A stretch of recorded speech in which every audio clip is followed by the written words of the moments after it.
BPJS sebaiknya tidak berada di bawah Kementerian Kesehatan, tetapi tetap menjadi lembaga yang melaporkan langsung kepada Presiden sebagai checks and balances dan untuk keseimbangan antara para pemangku kepentingan. Hai sahabat TCID, kalian sedang mendengarkan podcast Suara Akademia. Ngobrol seru isu terkini bareng akademisi. Timeline sosial media diramaikan dengan pembahasan RUU Omnibus Law Kesehatan gitu. RUU Kesehatan Omnibus Law. Social media, especially di Twitter, kita bisa melihat banyak sekali argumentasi dari beberapa organisasi kayak IDI. Terus juga ada beberapa dokter yang punya followers banyak menyatakan bahwa ini sepertinya harus dibahas dan dikaji ulang. Ada juga pakar hukum kesehatan yang bilang bahwa ini sepertinya pembahasannya perlu digali lebih dalam lagi. Dan banyak pengguna Twitter, especially pengguna sosial media yang lain, gak cuma Twitter ya, mungkin sedikit bingung gitu, ada permasalahan apa dengan RUU Kesehatan ini. Sudah masuk ke prolegnas, by the way, Sobat TCID. Saya pribadi sebenarnya juga penasaran gitu, kenapa sih ini sepertinya terkesan terburu-buru dan sampai ada, dalam tanda petik, distorsi mengenai pembahasan RUU Kesehatan ini. Welcome to Suara Akademia. My name is Muhammad Syarif. Saya podcast produser dari The Conversation Indonesia, dan buat episode kali ini membahas mengenai RUU Kesehatan Omnibus Law. Kita bakal ngobrol langsung sama think tank kesehatan yang ada di Indonesia, salah satunya langsung bareng sama founder dan CEO-nya, ada Ibu Diah Satyani Saminarsih dari CISDI. Halo Bu Diah, apa kabar Bu? Halo, selamat sore Mas Muammar. Ya. Senang sekali bisa ada di sini. Mungkin kita sedikit membahas soal urgensi dulu nih Bu, mengenai RUU Kesehatan ini nih, yang dijadikan Omnibus Law gitu. Sebenarnya urgensinya apa ya? Menggabungkan 13 undang-undang kesehatan, terus digabung jadi satu nih Bu. Iya, jadi undang-undang kesehatan kita yang sekarang ada, itu umurnya sudah kurang lebih 36 tahun. Oke. Jadi tentu dalam perjalanan 36 tahun itu udah banyak yang harus disesuaikan, dirubah, diganti, diperbaharui, dibuat lebih relevan dengan kondisi saat ini, terutama dengan pandemi kemarin ini ya.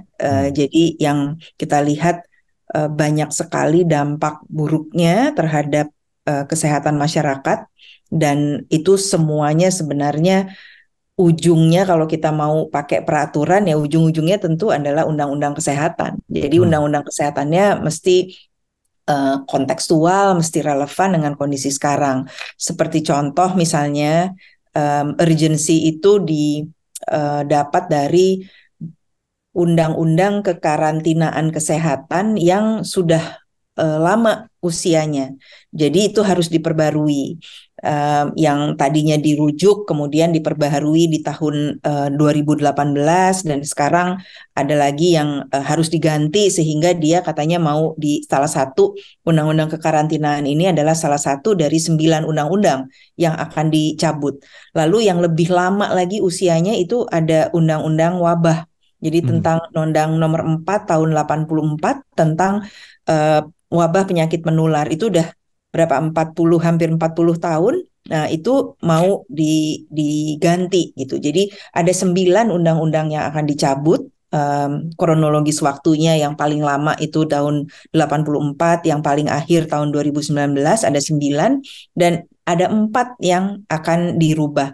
Yang dirubah ini terkait dengan hal-hal yang berhubungan dengan kesehatan. Jadi seperti misalnya kita tahu kalau layanan kesehatan itu nggak berdiri sendiri, butuh juga suplai tenaga kesehatannya. Nah, tenaga kesehatan itu butuh pendidikan. Pendidikannya diatur di Undang-Undang Pendidikan. Jadi itu semuanya saling kait-mengait, dan kalau digabung itu menjadi alasan kenapa harus ada pembaruan dalam Undang-Undang Kesehatan ini.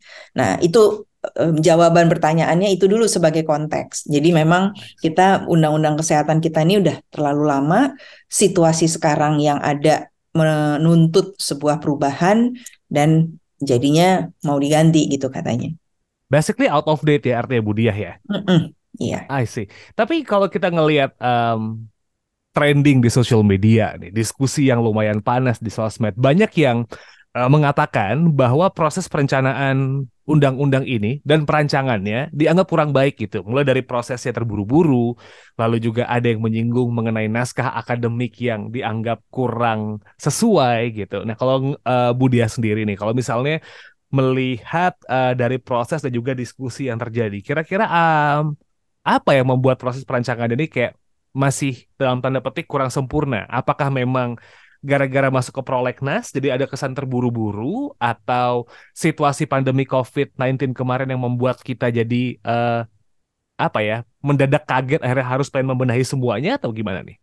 Sebenarnya itu semua bukan alasan, Hmm. karena apapun kondisinya, apapun externalitiesnya, sebenarnya dalam pembahasan sebuah peraturan yang sangat besar, ini kan apa, gigantic Hmm. size-nya.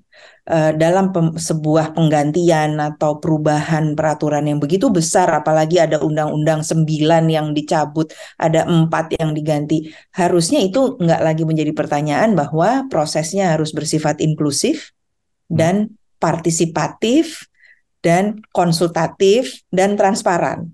Jadi Oke. apapun dalam pembuatan undang-undang, apapun kebijakan dan segala macam itu sebenarnya partisipasi publik, dalam bukan hanya publik luas tapi publik, berbagai sektor, aktor pembangunan, termasuk publik luas di sini, termasuk anak-anak muda, termasuk ibu-ibu, termasuk bapak-bapak, kelompok rentan yang mewakili, itu semuanya harusnya masuk pemikirannya Mhm. dalam setiap pembuatan kebijakan. Mau yang skalanya kecil, apalagi yang skalanya besar. Jadi sekarang ini memang bukan hanya saya pribadi, tapi CISDI sebagai sebuah organisasi juga, kami menyayangkan bahwa nggak transparan. Kita nggak pernah tahu Mhm. kapan ini dibuat, tidak ada pengumuman kapan mulai draftingnya, bagaimana proses penyusunan draftnya, dan itu kemudian berlarut-larut hingga di titik akhir kemudian baru mengundang konsultasi publik ya, Mhm. konsultasi stakeholders di dalam untuk memberi input gitu. Tapi kemarin-kemarinnya, sebelum-sebelumnya kita nggak pernah dilibatkan. Oke, so basically artinya ketika akhirnya rancangannya keluar dan terbuka oleh publik, jadi baru ketahuan, oh ada ini nih, sebelum-sebelumnya tidak pernah ada pembicaraan dong ya? Iya, jadi draft yang resmi dikeluarkan, disebarkan untuk konsultasi, itu kurang lebih dikeluarkan 1 sampai 2 minggu, dan kemudian konsultasinya sendiri dilaksanakan, bayangkan untuk segini luasnya konsultasinya dilaksanakan diberi waktu 2 minggu. Jadi itu nggak pernah ketahuan. Nah, draft-draft sebelumnya, bagaimana proses penyusunan draft hingga kemudian sampai kepada draft yang disebarluaskan itu tidak ada pelibatan yang inklusif, partisipatif maupun transparan kepada masyarakat sipil, dan kepada pemangku kepentingan yang lain juga, dan juga kepada publik. I see. Nah, kita berbicara soal isinya nih, Budia. Ini jadi lumayan menarik karena banyak sekali isi dalam draft RUU Omnibus Law Kesehatan ini yang menjadi bahan pembicaraan gitu. Kalau kita berbicara soal perbedaan mendasar nih yang ingin diubah dari RUU Kesehatan versi Omnibus Law sama yang lama, ada perbedaan mendasar nggak sih yang kelihatan pengen diubah gitu, Bu? Sama mungkin ada beberapa contoh isu krusial yang bisa Ibu dia jelaskan gitu, yang jadi perbedaan dari yang lama sama yang baru nih Bu, yang diusulkan sekarang. Ada beberapa hal ya. Yang pertama itu ada yang baru ini Hmm. mengusulkan penghapusan minimal anggaran kesehatan Hmm. pada APBN atau APBD. Jadi kalau di undang-undang yang lama itu ada tulisan 5%, saat ini nggak ada Hmm. di yang baru. Lalu kemudian cara memperoleh continuing education, pendidikan berkelanjutan untuk memperoleh SKP yang tadinya ada di organisasi profesi sekarang dipindah ke pemerintah pusat. Oke. Dan bergandengan, itu yang ada diusulkan di dalam draft ini yang terakhir. Kemudian bergandengan dengan itu juga ada usulan BPJS Kesehatan yang berada nantinya di bawah Kementerian Kesehatan. Jadi tata Hmm. kelola yang berubah dari Kemkes sebagai regulator dan BPJS sebagai badan yang melaksanakan jaminan kesehatan nasional itu mau digabung jadinya Kemkes yang juga membawahi sebagai regulator tapi sekaligus dia yang membayarkan juga untuk BPJS. Ini bergandengan. Lalu soal pendidikan kedokteran yang ada demo dan segala macam yang kemudian menjadi sangat polemik. Itu mau dibuat menjadi hospital based education dan kemudian dengan harapan bisa menghasilkan dokter-dokter spesialis lebih banyak lebih cepat. Dan ada juga soal dihapuskannya organisasi profesi dalam proses penjagaan mutu tenaga medis dan kesehatan. Jadi ada peran organisasi profesi yang secara fundamental berubah. Selain itu masih di dalam ranah sistem kesehatan itu sendiri ada tentang primary healthcare. Primary healthcare di mana katanya menjadi transformasi, tetapi belum secara jelas mencantumkan bagaimana pengaturan untuk kader kesehatan. Itu kemudian yang diberikan input bagaimana sebenarnya untuk para kader kesehatan ini. Ada soal satu lagi soal rokok ya, yang juga kita we take note bahwa itu penting. Itu adalah isu yang selalu dikedepankan oleh CISDI dan rokok ini juga menjadi salah satu yang penting di sana, di mana di situ sudah tercantum bahwa ada rokok sebagai zat adiktif. Itu hanya sebagian yang kita bisa jelaskan di sini, tapi itu sangat sangat krusial karena apabila mau transformasi sistem kesehatan, transformasi layanan kesehatan primer, maka semua isu yang tadi saya sebutkan di atas itu yang menjadi sebenarnya battleground-nya gitu. Kalau perubahannya benar, maka transformasi bisa terjadi. Apabila perubahannya hanya scratching the surface atau salah, lebih bahaya lagi, transformasinya tidak terjadi. Akhirnya transformasi layanan kesehatan primer yang menjadi salah satu pilar dari 6 pilar yang disampaikan oleh Kementerian Kesehatan, itu bahkan bisa tidak terjadi kalau salah kita menaruh fokus dan titik berat pada perubahan di RUU Kesehatan ini. Karena jangan sampai perubahan-perubahan di tempat-tempat yang tadi itu justru berpihak pada lebih lagi kepada investasi untuk industri kesehatan, bukan untuk perubahan sistem transformasi kesehatan yang mendukung promotif preventif, termasuk rehabilitatif hingga paliatif, yang perlu kader kesehatan, yang perlu support untuk layanan kesehatan primer dan lain sebagainya. Ini yang secara umum terjadi. Baik, saya jadi punya pertanyaan nih, Bu Diah gitu, mengenai sistem kesehatan, especially secara nasional gitu ya. Kalau kita berbicara tadi dari undang-undang yang akhirnya 9 di take out, 4 diubah, tadi sempat dimention bahwa BPJS akhirnya akan dihandle langsung sama Kementerian Kesehatan.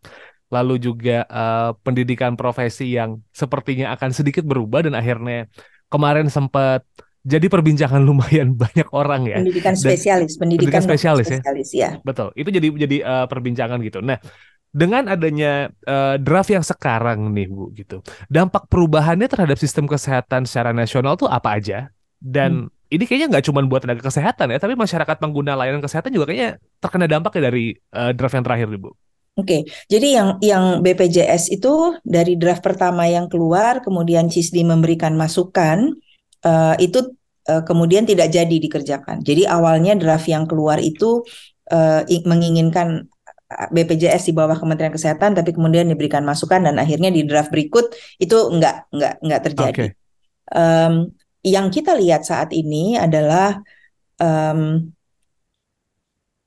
kalau memang seperti yang tadi saya bilang, kalau memang transformasi layanan kesehatan primer itu menjadi prioritas, mestinya ada bobot lebih banyak diberikan kepada transformasi sistem kesehatan, khususnya untuk layanan kesehatan primer. Jadi misalnya bagaimana untuk memastikan ada governance yang baik di sana. bagaimana untuk memastikan ada promotif preventif, akses obat, akses layanan kesehatan dasar yang lebih merata dan berkualitas. Nah, itu tidak mungkin terjadi, hal-hal tadi tidak mungkin terjadi kalau anggaran kesehatannya dihapus dari RUU, dari Undang-Undang Kesehatan. Karena semua ini yang tadi saya sebutkan untuk layanan kesehatan primer itu sumbernya adalah si anggaran yang 5% tadi untuk promotif, preventif, untuk memastikan akses kepada obat-obat yang misalnya ya untuk penderita HIV, AIDS ada obat yang harus diberikan oleh negara, ya itu sumbernya dari yang 5%. Jadi nggak segitu aja udah kurang. Apalagi kalau itu dihapuskan dan setiap kali harus terjadi perdebatan mengenai berapa anggaran yang harus diberikan untuk kesehatan. Ini akan problematik. Tentang pendidikan dokter spesialis, memang dibutuhkan secara umum Indonesia membutuhkan dokter lebih banyak dengan distribusi yang lebih merata.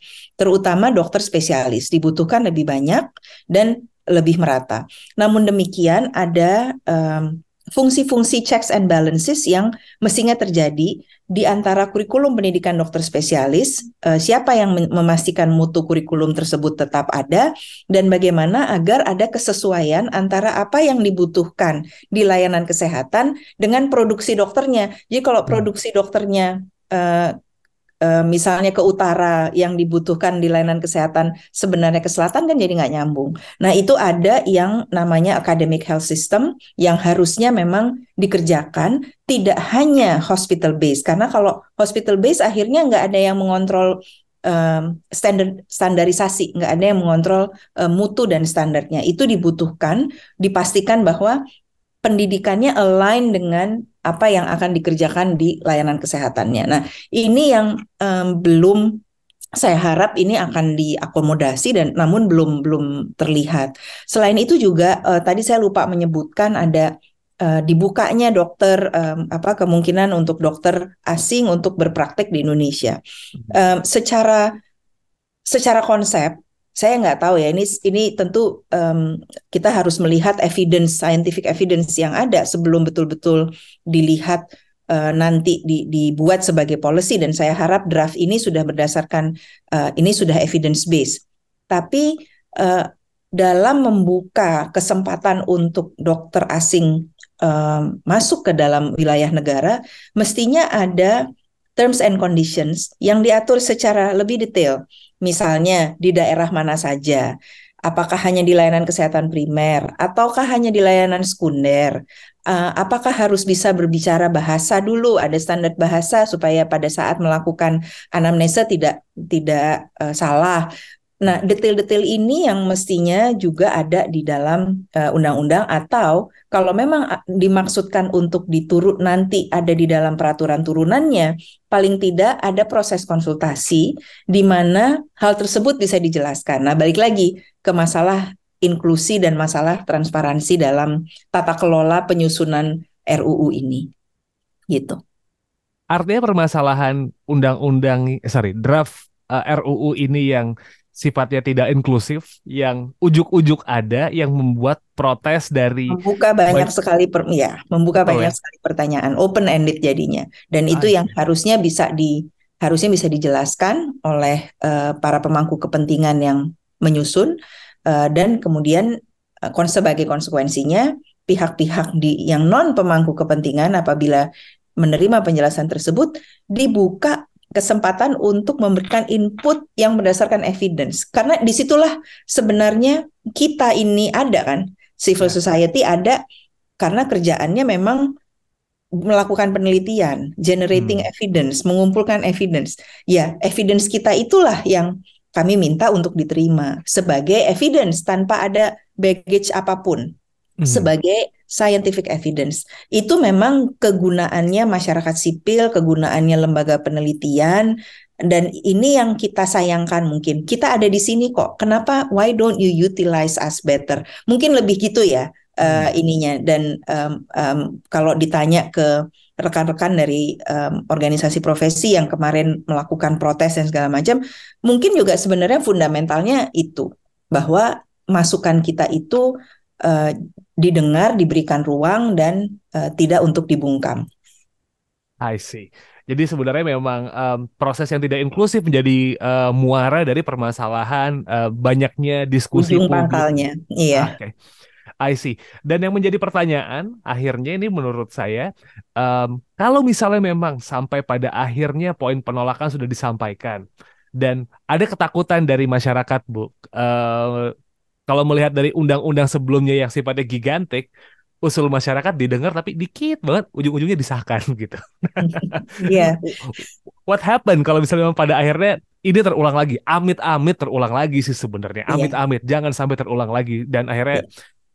kita punya undang-undang yang jauh lebih inklusif gitu. Kalau misal terjadi seperti yang kemarin, yang sama-sama omnibus law juga nih Bu, what happened? Ya itu tadi, eh, amit-amit jangan sampai terjadi seperti itu. Kenapa? Karena Omnibus Law yang kemarin maupun yang sekarang itu menyangkut hajat hidup orang banyak. Hmm, Apalagi kalau kita bicara soal kesehatan, itu directly secara langsung menyangkut nyawa seseorang. yes. Dan sebenarnya kan nggak bisa dibilang bahwa pertaruhan nyawa itu hanya terjadi di rumah sakit atau di klinik atau di Betul. puskesmas. Karena ujungnya itu adalah semua yang terjadi di fasilitas kesehatan itu terjadi karena ada sebuah peraturan yang membuat servis itu bisa berjalan, servis itu Hmm, bisa ada, jasa itu layanan kesehatan bisa ada. Kalau nggak ada aturan, nggak ada kebijakan, nggak ada regulasi, tenaga kesehatan juga em, ragu-ragu terus memberikan layanan betul. kesehatan berkualitas. Kan ada standar, ada benchmark. Seperti apa layanan kesehatan yang bagus itu. Jadi kalau pertanyaannya kayak tadi ya, aduh semoga tidak terjadi. Tapi kalau misalnya, em, karena ini kalau kita bicara soal plausible scenarios, skenario nggak terjadi sama skenario terjadi, kemungkinannya sama-sama besar ya, 50%, 50%. Betul. Jadi kita harus harus juga berpikir bagaimana kalau sampai skenario bahwa tadi yang disebutkan, akhirnya ujung-ujungnya disahkan juga gitu, in the Hmm, very last minute. Em, PR ke depan untuk kesehatan akan makin banyak. yes. Saat ini saja em, sudah sulit untuk menyelesaikannya. Hmm, Kita membutuhkan peraturan perundang-undangan yang baru agar kita bisa menyelesaikan PR-PR kita di bidang pembangunan kesehatan dengan lebih cepat dan lebih baik. Jadi kita bisa ngejar target pembangunan kesehatan tuh kalau ujungnya mau mencapai RPJMN kah atau mau mencapai SDGs kah, itu butuh peraturan perundangan yang robust, yang relevan, yang partisipatif, inklusif dan segala macam berdasarkan evidence. Itu dibutuhkan. Nah, kalau sampai ternyata sekarang terjadi seperti yang tadi Mas Muammar bilang, PR berikutnya akan lebih besar karena berarti akan ada proses amendment lagi, hmm, ngulang lagi dari depan.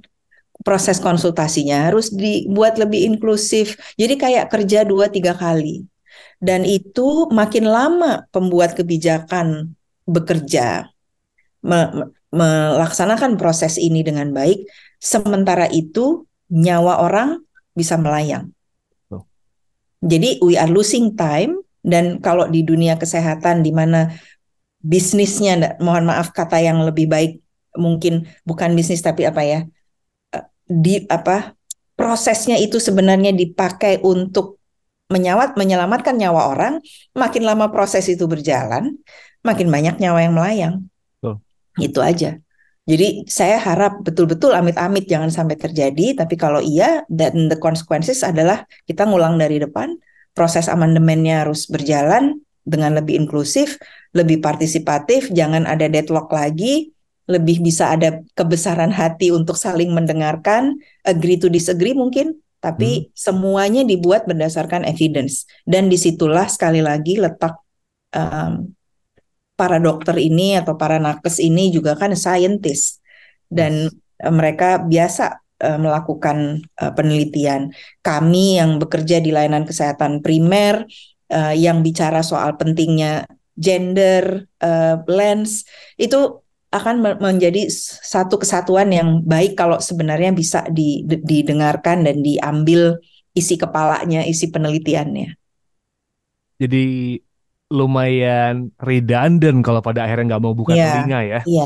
gitu. Walaupun sebenarnya bisa jadi sebuah orkestra yang sangat cantik gitu. Hmm, Kalau ini semua beberapa pihak ini bisa bermain bersama, kalau kesempatannya dilepas, ini akan jadi redundant. Oke. So, keterbukaan satu sama lain, saling mendengarkan menjadi kunci di RUU Kesehatan ini. Betul Iya, begitu, Bu Dia? iya. Untuk kesehatan, kebaikan semua pihak. Jadi mestinya kita sebagai yang orang-orang yang bekerja di bidang kesehatan ini panggilan altruismenya itu kan tinggi. Mhm. Kita sebenarnya pekerja kemanusiaan. Jadi menyatukan visi bahwa ini sama-sama buat buat kebaikan banyak pihak, kesehatan dan nyawa banyak orang. Jadi let's leave our differences at the door gitu. Jangan jangan ayolah sama-sama saling mengalah merangkul dan ini yang kita sampaikan terus-menerus. Jadi CISD tetap secara substantif ingin bahwa undang-undang ini lebih tajam, tetapi juga kami mengingatkan bahwa menuju undang-undang yang tajam itu prosesnya juga nggak kalah penting. Baik. CISD ini by the way Sobat Isi ID, kalau misalnya buka di website di cisdi.org itu banyak sekali siaran pers, bahkan kayak hasil pengamatan dan juga penelitian mengenai draft dari RUU Kesehatan ini disampaikan di website mereka. Mungkin Bu Diah ingin menyampaikan Bu temuan CISD, atau misalnya mungkin ada Sobat Isi ID yang pengen ngelihat secara detail apa yang sudah CISD teliti, apa yang CISD soroti gitu, mungkin bisa disampaikan di sini Bu Diah.